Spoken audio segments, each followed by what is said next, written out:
Homoeopathic treatment നമ്മൾ എല്ലാത്തിനും treatment ഉണ്ട് എന്ന് പറയുന്ന അല്ലെങ്കിൽ അടച്ചുറച്ച് വിശ്വസിക്കുന്ന ഒരു സെക്ഷൻ തന്നെയാണ് ഹോമിയോപ്പതി എന്ന് പറയുന്നത്. അപ്പോൾ ഇന്ന് നമ്മൾ സംസാരിക്കുന്നത് സ്കിന്നുമായിട്ട് എങ്ങനെ ബന്ധപ്പെട്ടിരിക്കുന്നു, സ്കിൻ പ്രോബ്ലംസിന് നമുക്ക് ഹോമിയോപ്പതിയെ ആശ്രയിക്കാൻ പറ്റുമോ, എങ്ങനെയായിരിക്കും ചെയ്യേണ്ടത് സംസാരിക്കാം. ഇന്ന് നമ്മളോടൊപ്പം ഉള്ളത് chief homoeopathic physician doctor M Sreekumar. Doctor, welcome to the show. അപ്പോൾ ഒരു കാര്യത്തിന് സുപ്രധാനമെന്നും അപ്രധാനമെന്നും ഉള്ള വാക്കുകൾ ഒരുപോലെ ഉപയോഗിക്കാൻ കഴിയുമെങ്കിൽ അത് എൻ്റെ അനുഭവത്തിൽ സ്കിൻ എന്ന് പറയും. കാരണം ഒരു വലിയ സുപ്രധാന ജോലിയാണ് ചെയ്യുന്നത് protection of the body from germs, protection of the flesh from other germs. പൊതിഞ്ഞ് റാപ്പ് ചെയ്ത് നമ്മളെ സുരക്ഷിതമായി നിലനിർത്തുകയാണ്.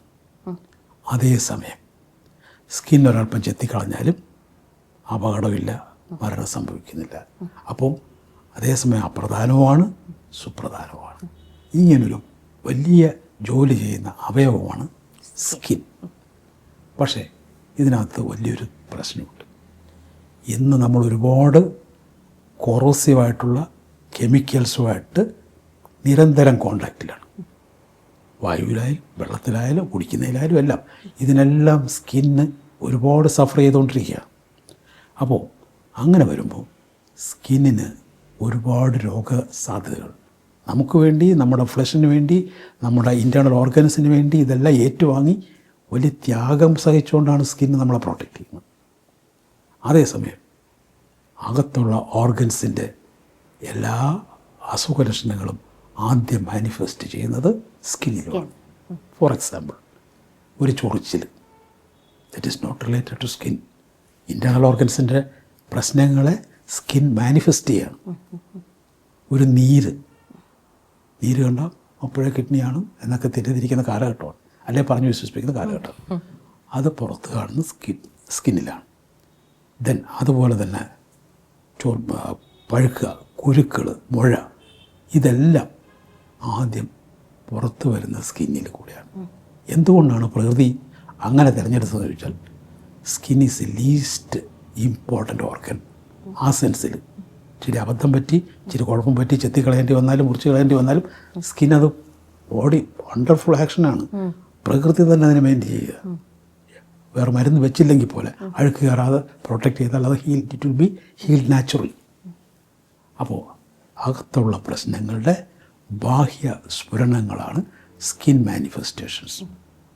ഒരു തകരാറുണ്ടാവും, ഒരു ചൊറിച്ചിൽ കണ്ടാൽ, ഒരു നീര് കണ്ടാൽ ഒക്കെ നമ്മൾ ചെയ്യുന്നത്, സാധാരണക്കാർ ചെയ്യുന്നത്, ഡോക്ടറെ കാണുന്നു, അല്ലെങ്കിൽ ഡെർമറ്റോളജിസ്റ്റിനെ കാണുന്നു, അതല്ലെങ്കിൽ തനിയെ തന്നെ ഏതെങ്കിലും ഓയിൻമെൻറ്റ് വാങ്ങിച്ച് പൂശുന്നു. What happens? എന്താ സംഭവിക്കുന്നത്? നമുക്ക് പുറത്തു പോകാനുള്ള വഴിയാണ് ഈ വാതിൽ. അതാണ് ഇതങ്ങനെ ഓയിൻമെൻറ്റ് ഇങ്ങനെ ഇട്ടു, അടഞ്ഞു, സ്വയം ഒരു ചാരിതാർത്ഥ്യം, ഡോക്ടർ തന്ന മരുന്നങ്ങ് എഫക്റ്റായി, രണ്ടാം ദിവസം എല്ലാം ഉണങ്ങി, പിന്നെ അതല്ലെങ്കിൽ അതവർ തിരികെ വാങ്ങിച്ചിട്ടുകൊണ്ടിരിക്കും. So actually we are closing the doors to go outside. പുറത്തോട്ട് പോകാനുള്ള വാതിൽ അടയ്ക്കപ്പെടുകയാണ് എന്ന് അറിയുന്നില്ല. ശരീരത്തിന് വേണ്ടാത്തതൊന്നും ശരീരം വെച്ച് ഉറപ്പിക്കുന്ന പ്രശ്നമില്ല. എല്ലാം ശരീരത്തിലെ മെറ്റബോളിക് ആക്ടിവിറ്റീസിൻ്റെ ഫലമായിട്ട് ഒരുപാട് സംഗതികൾ ഉണ്ടാകുന്നുണ്ട്, ഒരുപാട് വേസ്റ്റ് പ്രോഡക്ട്സ് ഉണ്ടാകുന്നുണ്ട്. അടുക്കള ജോലി ചെയ്യുമ്പം പച്ചക്കറി അരിഞ്ഞ തൊലി കാണും, അത് കാണും, ഇത് കാണും, ഒരുപാട് വേസ്റ്റ് ഉണ്ടാകും. ഈ വേസ്റ്റ് ഡെയിലി നമ്മൾ ക്ലീൻ ചെയ്ത് അപ്പോഴപ്പം തന്നെ ക്ലീൻ ചെയ്ത് എങ്കിലേ അടുക്കള വൃത്തിയായിട്ടിരിക്കും. അതുപോലെ ശരീരത്തിൻ്റെ മെറ്റബോളിക് ആക്ടിവിറ്റീസ് കൊണ്ട് ഒരുപാട് ഈ വേണ്ടാത്ത പ്രോഡക്ട്സ്, വേണ്ടുന്ന കാര്യങ്ങൾ ചെയ്യുന്നതോടൊപ്പം വേണ്ടാത്ത പ്രോഡക്ട്സ് ഉണ്ടായിക്കൊണ്ടിരിക്കും. ഇത് കളയാൻ ശരീരത്തിനുള്ളിൽ തന്നെ സംവിധാനമുണ്ട്. Each and every cell is cleaning by themselves. അതെല്ലാം കൂടെ വന്നിട്ട് ലിംഫാറ്റിക് വെസൽസിൽ കൂടെ വന്ന് പുറന്തള്ളി യൂറിനായിട്ടും മോഷനായിട്ടും ഒക്കെ കളഞ്ഞുകൊണ്ടിരിക്കുക. നമ്മളൊന്നും അറിയുന്നില്ല, നമ്മളൊന്നും അറിയേണ്ട കാര്യമില്ല. ദൈവം ഇത്രത്തോളം പ്രിവിലേജസ് തന്നിരിക്കുന്നത്. പക്ഷേ പല കാരണങ്ങൾ കൊണ്ടും ഈ വേസ്റ്റ് പ്രോഡക്ട്സ് അധികമാകാം. അപ്പം നാച്ചുറൽ വേസിൽ കൂടെ പോയില്ലെങ്കിൽ പിന്നെ അതിനെ മാനിഫെസ്റ്റ് ചെയ്യുന്ന, പുറത്ത് കളയുന്ന ഒരു മാർഗമാണ് skin. certain lesions will be produced on the skin. ചില സ്കിന്നിൽ കൂടെ പുറത്ത് കളയാൻ നോക്കുകയാണ്. ഒരു പരുവെന്ന് പറഞ്ഞാൽ തൂത്തുവാരി പുറത്ത് കളഞ്ഞ് പഴുപ്പിച്ച് പുറത്ത് കളയുക. ഇത് നമ്മൾ മനസ്സിലാക്കത്തില്ല. ഒരു പരുവ് വന്നപ്പോഴും ഡോക്ടറെ പോയി കണ്ടു, ഡോക്ടർ മരുന്ന് ഇട്ടു, വീണ്ടും അല്ലെങ്കിൽ കീറിക്കളയുന്ന അതിനേക്കാൾ അബദ്ധമാണെന്നാണ് ഇപ്പോൾ പുതിയ പഠിത്തങ്ങൾ ഉണ്ടാക്കുന്നത്. കീറും തോറും കൂടി വരും, പ്രതികാര ബുദ്ധിയോടെ വന്നുകൊണ്ടിരിക്കും. നമുക്ക് അനുഭവമുണ്ട് ഒരുപാട് കേസുകളൊന്നും. അപ്പോൾ ഇതിനെ കളയാനുള്ളൊരു ശ്രമമാണ് ശരീരം നടത്തുന്നത് മനസ്സിലാക്കി അതിനനുകൂലമായ ഒരു നിലപാട് നമ്മൾ എടുത്തില്ലെങ്കിൽ this will go deeper. Suppression അകത്തോട്ട് പോയി ചെന്നിട്ട് ഈ സപ്രസ് ചെയ്യുന്ന ടോക്സിൻസ്, പുറത്തു പോകുന്ന ടോക്സിൻസ് ബ്ലഡിൽ കൂടെ സർക്കുലേറ്റ് ചെയ്ത് നടക്കും. ബ്ലഡിൽ കൂടെ സർക്കുലേറ്റ് ചെയ്ത് എവിടെയൊക്കെ പോകും? ഹാർട്ട്, ലങ്സ്, ലിവർ, കിഡ്നി എന്ന് പറയുന്ന it will affect all major organs, creating certain chemical imbalances there. അപ്പോൾ ഇത് പുറത്തു പോകേണ്ടതാണ്, ഇത് പോയി തന്നെ കുറയണം. അത് പറ്റാതെ വരുമ്പോൾ ഇത് മേജർ ഓർഗൻസിനെ ബാധിച്ചുകൊണ്ടേയിരിക്കും എന്നുള്ള കാര്യം നമ്മൾ ഓർക്കത്തില്ല.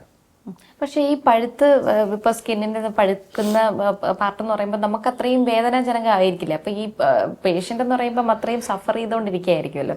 അതിനെ എങ്ങനെയായിരിക്കും മാറ്റിയെടുക്കാൻ പറ്റും? നമ്മൾ പറഞ്ഞു കൊടുക്കും. ഒരു പരു വരുന്നു അല്ലെങ്കിൽ ഒരു നീര് വരുന്നു, ഈ മുറി തൂക്കണമെങ്കിൽ നമുക്ക് തൂത്തൊരിടത്ത് കൂട്ടിയിട്ടല്ലേ വാരി കളയാൻ പറ്റും. ഈ തൂത്ത് കൂട്ടുന്നതാണ് നീര്. അതിൻ്റെ അടുത്ത ജോലി ലിംഫാറ്റിക് വെസൽസ് അതിനെ വലിച്ചുകൊണ്ട് പൊക്കോളും. അതിന് അനുസരിച്ച് നമ്മൾ വിശ്രമവും ചൂടും ഒക്കെ കൊടുത്തിട്ട് രോഗാണുക്കൾ കയറാതെ സൂക്ഷിക്കണം. പിന്നെ വേദന, പെയിൻ ഈസ് നോട്ട് എറ്റ് ഉള്ള ഡിസീസ്. അറിയാമെങ്കിൽ അറിഞ്ഞിരിക്കാമെങ്കിൽ വേദന കുറയ്ക്കാൻ വേണ്ടി ചില ചെറിയ മരുന്നുകൾ ചെയ്യാം. പക്ഷേ വലിയ വേദന ഉണ്ടെങ്കിൽ ചിലപ്പോൾ അതിനൊരു ഔട്ട്ലെറ്റ് ഇട്ട് കൊടുക്കേണ്ടി വരും. അതും പുറത്ത് പോകാൻ വേണ്ടിയിട്ടാണ്. അപ്പോൾ ഇത് ആ വേദന അല്പം സഹിക്കേണ്ടി വരും. അത് സഹിക്കാനുള്ള ടോളറൻസൊക്കെ ബോഡിക്കുണ്ട്. പക്ഷേ അതെങ്ങനെ ടോളറൻസ് വേണ്ടത് നമ്മൾ പറഞ്ഞു കൊടുക്കണം. ഈ കുരുപ്പെന്ന് പറയുന്നത്, ഈ പരുവെന്ന് പറയുന്നത് തൂത്തുകൂടി ഇതിൻ്റെ വേസ്റ്റെല്ലാം കൂടെ പൊട്ടിച്ച് കളയാനാണ്. അല്പം ഒന്ന് ചെയ്തു നോക്കുക. പിന്നെ അതിൻ്റെ ചില എക്സ്പെരിമെൻറ്റ് മരുന്നുകൾ ചെയ്യാം വേദന കുറയ്ക്കാൻ വേണ്ടി. അങ്ങറ്റം പോയി ഒരു വേദന സംഹാരം കഴിച്ചാൽ പോലും കുഴപ്പമില്ല. കാരണം നടന്നതെന്ന് നമ്മൾ പറഞ്ഞു കൊടുക്കുന്നത്, നടന്നു പോകുന്ന വഴിക്ക് കാല് തട്ടി വീഴാൻ നേരത്ത് കൈകുത്തണം, ഇല്ലെങ്കിൽ തലയിടിക്കും.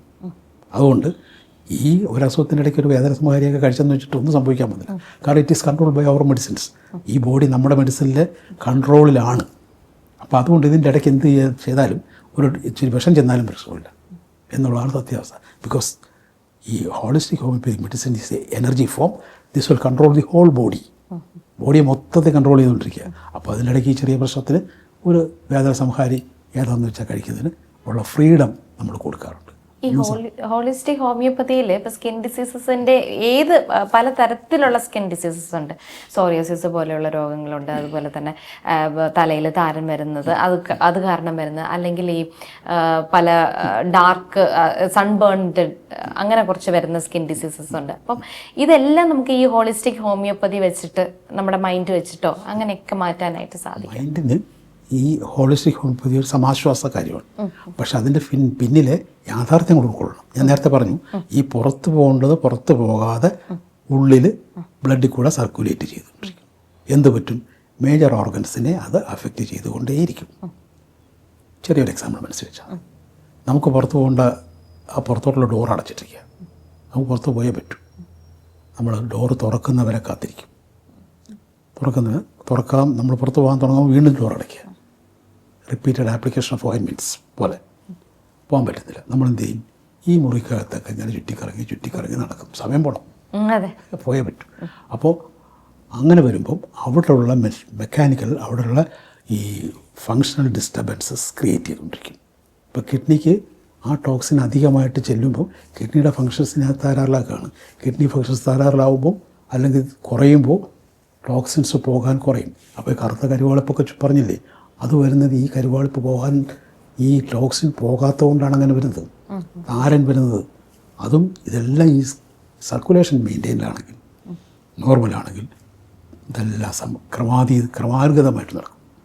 നേരെ പക്ഷേ ഇതുപോലെ ഓടെ കൂടെ വെള്ളം ശരിക്കും ഒഴുകി പോവുകയാണെങ്കിൽ അവിടെ അടിഞ്ഞു കൂടുന്ന പ്രശ്നമില്ല. ചപ്പുചവറുകൾ അടിഞ്ഞു കൊടുത്തില്ല. നേരെ മറിച്ച് ഫീബിളായിട്ട് ഒഴുകുന്നെങ്കിൽ ചപ്പുചവറുകൾ അടിഞ്ഞു കൊടുക്കും. അതുപോലെ സർക്കുലേഷൻ പ്രോപ്പറായിട്ട് മെയിൻറ്റെയിൻ ചെയ്തു പോയാൽ ഇതെല്ലാം അതുകൊണ്ട് ഞാൻ പറയും ഇതെല്ലാം ഇൻ്റർ കണക്റ്റഡാണ്. അല്ലാതെ താരൻ ഒരാൾ, കളർ ഡിസ്കളറേഷൻ വേറൊരാൾ, ചൊറിച്ചിൽ വേറൊരാൾ ഒന്നുമില്ല. It is related to each and every functions of the body. അതായത് നമ്മുടെ ബ്ലഡ് സർക്കുലേഷൻ നല്ലതായിട്ട് നടക്കണം എന്നുള്ളതാണോ ഉദ്ദേശിക്കുന്നത്? നടന്നാൽ ചെറിയ കുരുപ്പുകൾ മുതൽ പിമ്പിൾസ് മുതൽ വലിയ ട്യൂമർ വരെ നമുക്ക് കുറയ്ക്കാം. ഓക്കെ. എന്തുകൊണ്ടാണ്? വെള്ളം പോലെ ഒഴുകേണ്ടുന്ന ബ്ലഡ് വെളിച്ചെണ്ണ പോലെ ഒഴുകാൻ തുടങ്ങിയാൽ ഇത് സ്ലഗ്ലിഷ് ആവും, സ്ലോ ഡൗൺ ആവും, പോകേണ്ട കെമിക്കൽസ് പോകാതെ അവിടെ തടഞ്ഞ് നിന്ന് ഓടയിലെ കാര്യം ഓർത്താൽ മതി. നല്ല മഴയത്ത് നല്ല വെള്ളം കുത്തി ഒലിച്ച് പോയാൽ അവിടെ കെട്ടിക്കിടക്കുന്ന പ്രശ്നമില്ല. നേരെ മറിച്ച് സ്ലഗ്ലിഷായിട്ട് പോകുമ്പം ചപ്പി ഓവർ അടഞ്ഞുകൂടി അതിൻ്റെ പുറകെ വേറെ കൂടി അവസാനം അതൊരു വലിയൊരു മാസം. ഇത് തന്നെ ട്യൂമർ, യൂട്രൈൻ ട്യൂമേഴ്സ് ആയാലും ബോണിലെ ട്യൂമേഴ്സ് ആയാലും ബ്രെയിൻ ട്യൂമർ ആയാലും നമുക്ക് സയൻറ്റിഫിക് ദോഷരഹിതമായ ഔഷധങ്ങളും ഈ പറഞ്ഞ മനസ്സും ഉണ്ടെങ്കിൽ ചില പ്രക്രിയകൾ വെള്ളം കുടിക്കാതിരുന്നിട്ട് എൻ്റെ ഇതൊക്കെ ഒലിച്ചു പോകണമെന്ന് വെച്ചാൽ നടക്കത്തില്ല. വെള്ളം കൂടെ കുടിച്ച് ബോഡി പിന്നെ ഇതിനെല്ലാം കളഞ്ഞുകൊണ്ടിരിക്കും.